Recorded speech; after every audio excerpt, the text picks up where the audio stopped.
오늘 말씀은 시험을 이기신 주님이 이제 하나님의 나라를 시작하는, 도래하는 그런 모습을 오늘 본문을 통해서 말씀하고 있어요. 오늘도 우리가 하나님의 나라를 살아가기 위해서 중요한 건 뭐냐? 시험을 이기는 거예요. 시험을 이겨야 돼요. 시험을 이기지 않으면 하나님의 나라를 시작할 수 없어요. 그렇잖아요. 그래서 오늘 이 말씀을 통해서 하나님의 나라가 오늘 우리 마음부터, 오늘 우리 가정, 오늘 우리 삶에 어떻게 시작되고 있는가 한번 말씀을 나누려고 합니다. 여러분, 하나님의 나라의 시작은 어디서부터 시작되느냐? 회개로부터 시작된다는 거예요. 회개로부터. 아멘?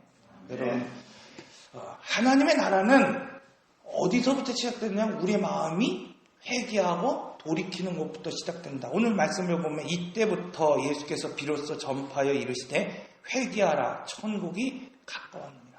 그러니까 이 주님이 이제 모든 시험을 이기시고 처음 하나님의 나라, 이제 이 구속사를 여는 처음 이 시작을 하는 그 첫 외침이 뭐였냐면 회개하라, 천국이 가까웠느니라. 회개하라, 지금 하나님의 나라가 도래했다, 이거예요. 여러분, 우리가 왜 그럼 하나님이 첫 마디가, 여러분, 이 세상에 얼마나 많은 말이 많아요. 그런데 왜 하나님의 아들 그리스도께서 왜 이 공생의 첫 시작을 회개하라 이 말씀을 했을까요? 예수님이 오신 목적을 알면 우리는 분명히 알 수 있는 거예요. 여러분, 예수님이 왜 오셨습니까? 잃어버린 하나님의 형상을 회복하기 이 땅에 오신 거예요. 단순히 오늘 우리에게 그냥 예수를 믿으면 그냥 뿅 하고 그냥 천국에 올라가게 하려고 지금 오신 게 아니라 잃어버린 하나님의 나라, 그 하나님의 형상을 회복시키기 위해 이 땅에 오신 거예요. 그럼 잃어버린 하나님의 형상이 어디입니까? 인간에게 있어서, 사람에게 있어서는 하나님의 형상, 하나님의 성품, 인격, 그 모습, 그죠? 이 하나님의 씨를 회복하기 위해서 이 땅에 오신 거예요. 그러니까 이 씨의 문제, 이 죽음의 문제를 해결하기 위해 반드시 해야 되는 게 뭐냐면 회개하는 거예요. 돌이키는 거예요. 그렇지 않으면 하나님의 나라가 도래할 수 없습니다. 그래서 오늘 본문의 말씀은 어둠이 빛으로 오셨다고 말씀해요. 어둠 가운데 빛으로 오신 예수님에 대해서 말씀하고 있어요. 여러분, 회개할 때 빛이 들어오는 거예요. 회개할 때 영생의 빛이 들어오고, 회개할 때 하나님의 말씀이 오늘 우리 가운데 자리매김할 수 있어요. 아멘. 여러분, 오늘 그러므로 중요한 건 뭐냐면 만물이 하나님 앞에 회복되고, 오늘 인간이 하나님 앞에 회복되는데 가장 중요한 건 뭐냐면 바로 우선적으로 하나님 앞에 회개할 수 있어야 된다. 그러면 여러분, 오늘 우리 가정이 회복되기를 원하십니까? 여러분, 오늘 우리 삶의 자리가 회복되기를 원하십니까? 네. 내 삶의 가정이, 내 삶이 하나님의 나라를 살기를 원하십니까? 그렇다고 한다면 가장 우선적으로 내가 돌이켜야 되는 거예요. 하나님께로 돌이키는 삶, 이 죄의 문제를 반드시 해결할 수 있어야 된다, 이렇게 얘기하고 있어요.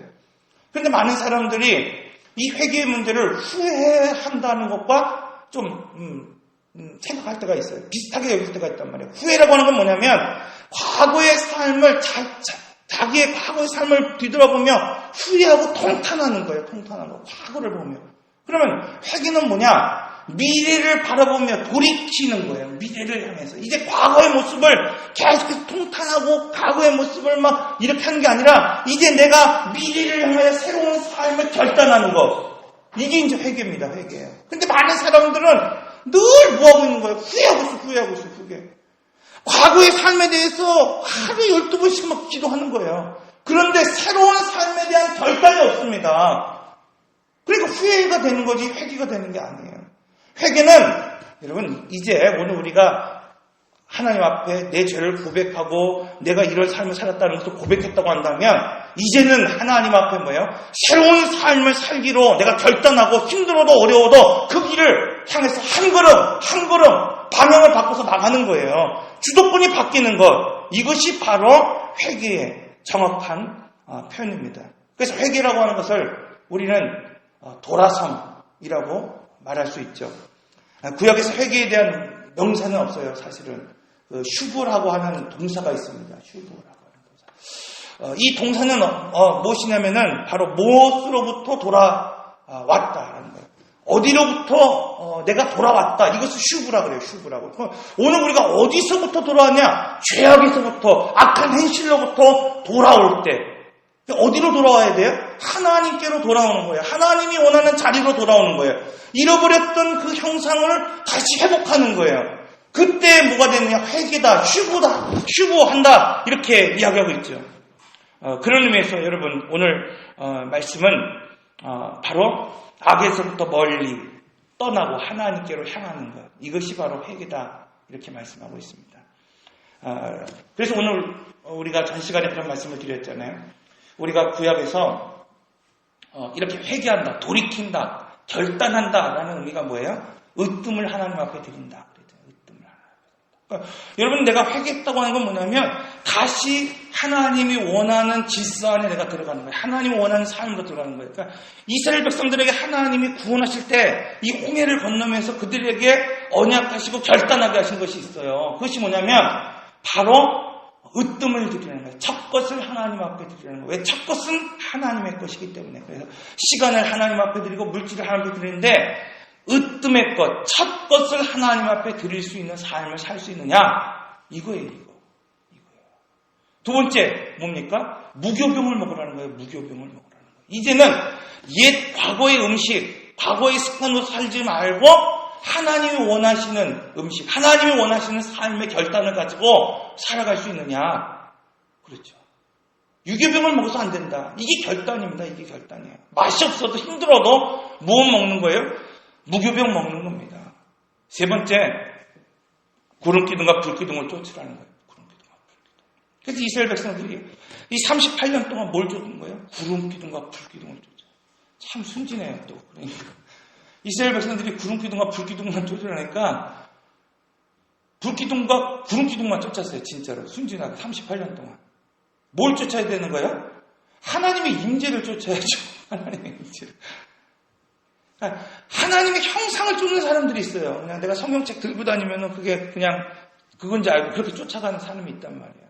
그러니까 여러분, 오늘 우리가 이런 결단하라 말씀하고 있어요. 그래서 오늘 이 남은 한 주간 목요일, 금요일, 주일 이렇게 여러분 내가 청산해야 할 지금의 삶의 자리가 무엇인가 한번 생각해 보시기 바랍니다. 죄는 반드시 청산하고 가야 돼요. 아멘. 그것을 안고 가서는 결코 오늘 우리가 돌이킬 수 없습니다. 죄를 내가 청산해야 할 지금의 언어가 무엇인가, 행위가 무엇인가, 여러분 반드시 한번 확인하시고 남은 한 주간 여러분들 삶이 돌이키기를, 그것으로부터 떠나시기를 바랍니다. 네, 둘째로 여러분, 은혜는 언제 부어집니까? 은혜는 언제 부어질까요? 오늘 우리에게 은혜는 돌이킬 때 부어지는 거예요. 은혜는, 하나님의 은혜는 어느 때 쏟아지느냐? 돌이킬 때, 회개할 때 하나님이 쏟아지고 부어지는 것을 오늘 우리는 알 수 있어요. 그래서 에베소서 1장 우리가 주일 이렇게 말씀을 통해서 계속해서 말씀을 하고 있지만, 에베소서 1장에서 바울이 성도가 봐야 할 것이 있다고 그랬죠. 어떤 것을 봐야 한다고 그랬습니까? 하나님의 경륜을 봐야 된다고 그랬어요. 하나님의 경륜. 그러니까 하나님의 구속의 충만한 은혜를 부어지는 것을 경험하기 위해서 가장 중요한 건 뭐냐면 이 하나님의 구속이 어떻게 이루어지나, 그 경륜이 어떻게 시작되는가를 바라볼 수 있는 눈이 열려야 된다는 거예요. 여러분, 오늘 우리가 그런 눈이 열리지 못하니까 신앙생활이 팍팍한 거예요. 팍팍한 거예요. 아주 힘든 거예요. 신앙생활이 즐겁지는 못하고 뭐예요? 어디에 묶인 것 같이 신앙생활을 하는 사람들이 있단 말이에요. 늘 뭐예요? 기쁨이 넘쳐야 되는데 그걸 못 보는 거예요. 왜 그렇습니까, 여러분? 그냥 거기에 묶여 있어요. 하나님의 구속의 역사를 눈으로 보지 못하는 거예요. 그 은혜의 풍성함이 얼마인지를 지금 내가 알지 못하는 거예요. 에베소서에 말하는 것처럼 여러분, 그 너비가 얼마인지, 그 길이가 얼마인지, 그 높이가 얼마인지, 그 깊이가 얼마인지 헤아리라. 근데 그걸 보지 못하니까, 하나님이 나에게 향한 그 은혜와 그 충만함이 얼마인지를 알지 못하니까 기쁨이 없죠. 은혜가 없는 거예요. 그렇지 않습니까? 여러분, 누군가가 여러분들에게 로또 하나 딱 사서 줬는데 그게 요즘 1억도 더 넘는 것 같아요. 그죠? 한번 내가 주는 거 아니니까 10억 딱 여러분들이 그 복권 딱 갖고 있다고 생각해 보세요. 아마 예배 드리는 순간 계속 웃을 거예요. 이렇게 웃을 거예요. 웃을 거예요. 제가 몇 주 전에 예배를 이렇게 막 드리는데, 그날은 이렇게 좀 성도들이 이렇게 잘 안 올 만한 날들이 있잖아요. 주일날 예배 때 이렇게 날이 좋다든지 아니면 무슨 일이 있다든지 이렇게 강단 안에서 예배를 이렇게 드리는데, 그날도 좀 그렇게 많이 오지는 않을 것 같다는 생각이 이제 들었어요. 근데 딱 일어나서 예배를 드리는데, 되게 많이 성도들이 와 계신 거예요. 근데 나도 모르게 자꾸 어떻게 돼요? 이 꼬리가 올라가는 제가 웬만하면 그러질 않는데, 그날은 참 이상하더라고요. 그날은 주일날 이렇게 딱 예배를 드리는데, 기대하지 못했던 사람들이 이렇게 와서 함께 예배를 드리고 함께 등록을 하고 함께 막 그러니까 이 꼬리가 어떻게 해요? 자꾸 올라가는 거예요. 여러분, 그렇잖아요. 풍성한 은혜가 무엇인지를 오늘 우리가 발견한다면 여러분 어때요? 기쁨으로 신앙생활 할 수 있는 거예요. 여러분, 우리 안에 있는 능력이 무엇인지를 알 때 어떡합니까? 잠재적인 능력이 무엇인지를 알 때 힘있게 나아갈 수 있는 거예요. 그렇잖아요. 고수들이 싸울 때 어떻게 해요? 막 이렇게 깔짝깔짝거리지 않잖아요. 고수들이 가만히 있잖아요. 바둑을 둬도 뭘 해도 뭐예요? 고수들은 가만히 신중하게 있잖아요. 왜 그렇습니까? 내 안에 있는 내공이 얼마인지를 알고 있는 거예요. 그러니까 뭐예요? 피라미드들은 좀 자기들끼리 싸우다가 지쳐서 떨어지고 고수들끼리 붙기 위해서 다 가만히 있는 거예요. 이게 신앙생활도 마찬가지예요. 신앙생활의 기초, 신앙생활이 얕은 사람들은 뭐예요? 그냥 소란해, 막. 그런데 뭐예요? 신앙이 깊은 사람일수록 진중하죠. 진중해요. 한 걸음 뛰는 것이 뭐예요? 묵직하죠. 그러니까 이 바울이 보라고 하는 것이 뭐냐면 바로 이거예요. 하나님의 구원의 경륜을 바라볼 때 우리가 신앙생활을 할 수 있다는 거예요. 그러면 그 국륜이 뭐냐? 내 안에 있는 그 풍성함을 보라는 거예요. 주님이 나에게 주신 그 은혜의 풍성함을 보고 이 나를 움직이신, 나를 통하여 구속을 이루는 그 힘이, 그 위대한 능력이 얼마나 큰지 너희가 지금 너희 안에 있는 그 힘과 능력을 보라. 이것을 볼 때 뭐예요? 오늘 우리가 천국을 살아갈 수 있다. 여러분, 이러한 은혜 여러분 보시기를 바랍니다. 여러분, 기도해서 이런 걸 볼 수 있어야 돼요. 고대 히브리인들이 하나님의 나라라고 하는 이 개념을 어떻게 정의하고 있냐면 하나님이 거하시는 곳, 하나님이 거하시는 하늘이다, 이렇게 표현하고 있습니다. 그래서 여호와의 왕국이라는 말을 말쿠토 아도나이라고 표현하지 않고 말쿠토 샤마임이라고 표현하고 있습니다. 그러니까 이건 뭐냐면 특정한 장소가 하나님의 나라가 아니라, 특정한 어떤 곳이 하나님의 나라가 아니라 하나님이 계신 그곳, 하나님이 거하시는 그곳, 그죠? 그러니까 하나님이 통치하는 그곳이 하나님의 나라라는 거예요. 하나님의 나라. 그러니까 여러분, 중요한 것이 있어요. 하나님의 나라는 어떤 특정한 곳이 아니라 하나님이 통치하는 그곳이에요. 나의 몸과 마음이 하나님의 통치가 있을 때 뭐가 되는 겁니까? 하나님의 나라를 살아가는 거예요.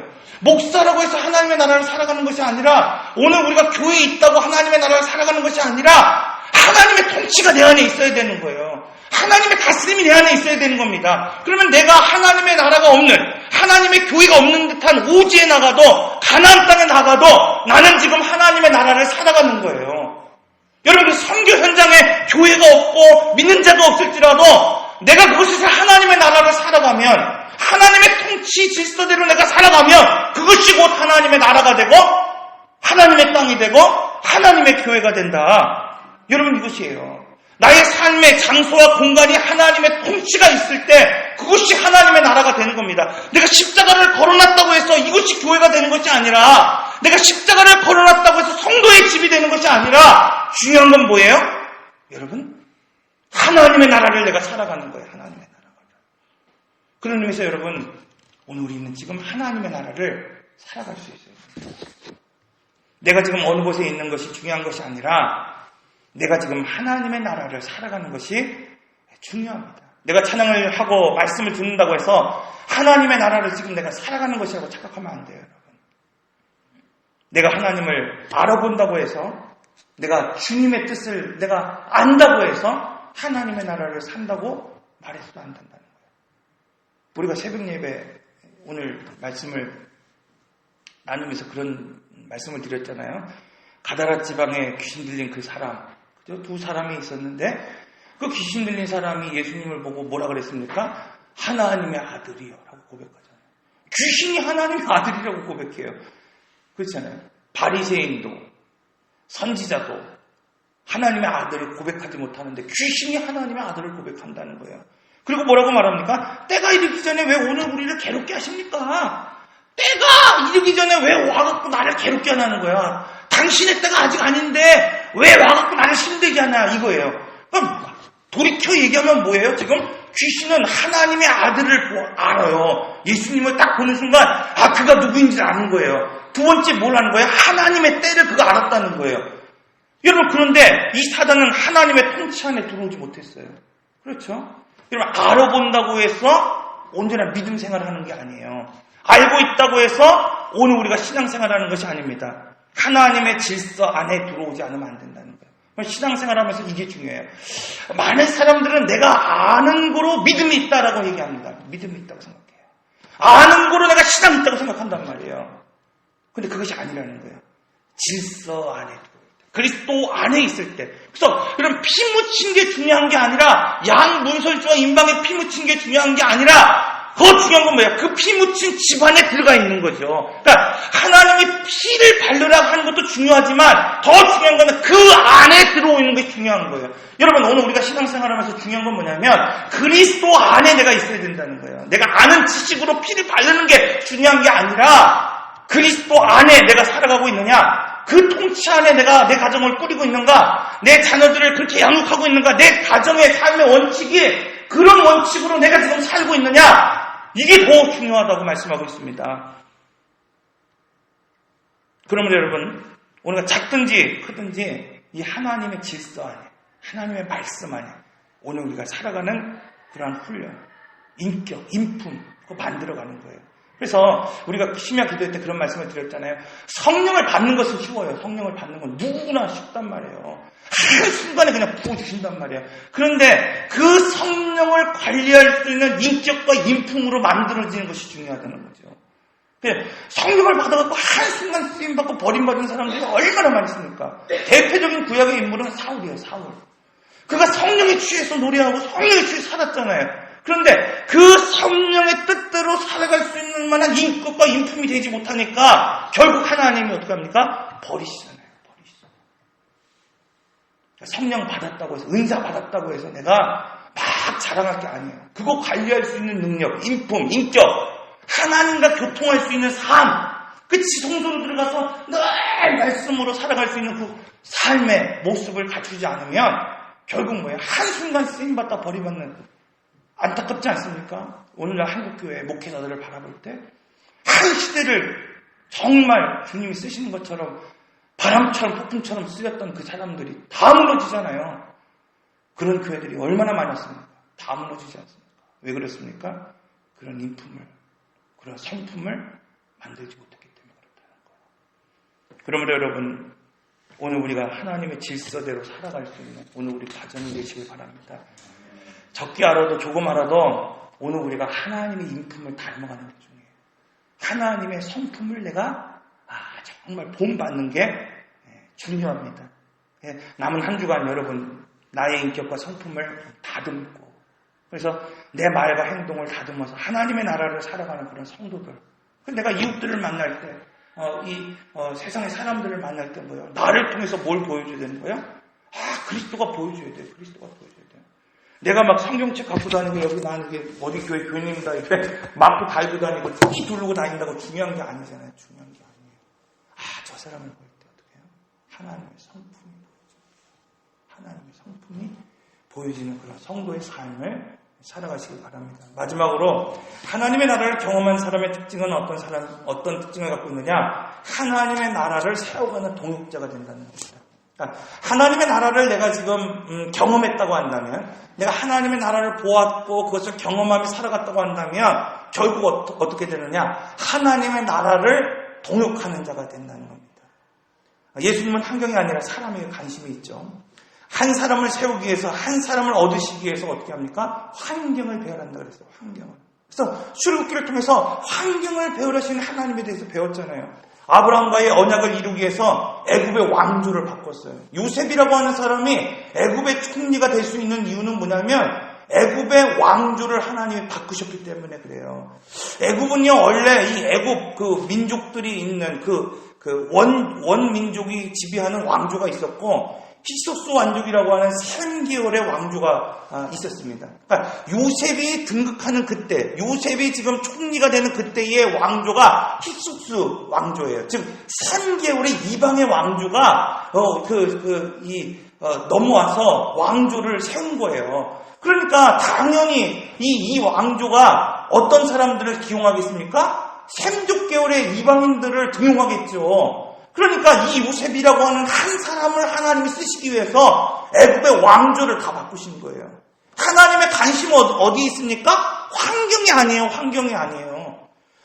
하나님의 관심은 이 요셉 한 사람을 세우기 위해서 왕조를 바꾸시고 환경을 배열하시는 하나님이라는 거예요. 여러분 이걸 믿으시기 바랍니다. 여러분 잊었던 하나님을 기억시키기 위해서 430년 동안 잊었던 그 하나님을 그 이스라엘 백성들에게 기억하게 하기 위해서 하나님 환경 배열하시잖아요. 다시 어떻게 해요?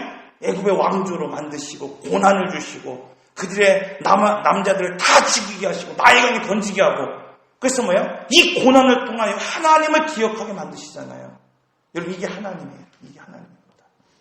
그러므로 중요한 건 뭐냐면 이처럼 하나님이 사람을 목적으로 삼으시기 때문에 환경이 문제가 되지 않는다는 거예요. 여러분 오늘 우리 삶에 환경이 있죠. 근데 하나님이 오늘 우리를 세우시기 위해 그 환경을 지금 배열하고 계신다는 거예요.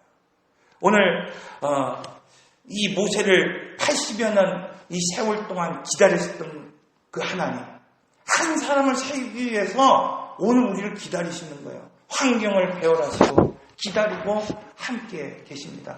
사랑하는 성도 여러분, 오늘 우리가 교회가 세워지고 하나님의 나라가 세워지는 것은 환경의 문제가 아니에요. 지금 내가 어떤 환경이 있기 때문에 어떤 위치에 있기 때문에 교회가 세워지는 것이 아니라 한 사람이 세워지는 거예요. 한 사람이.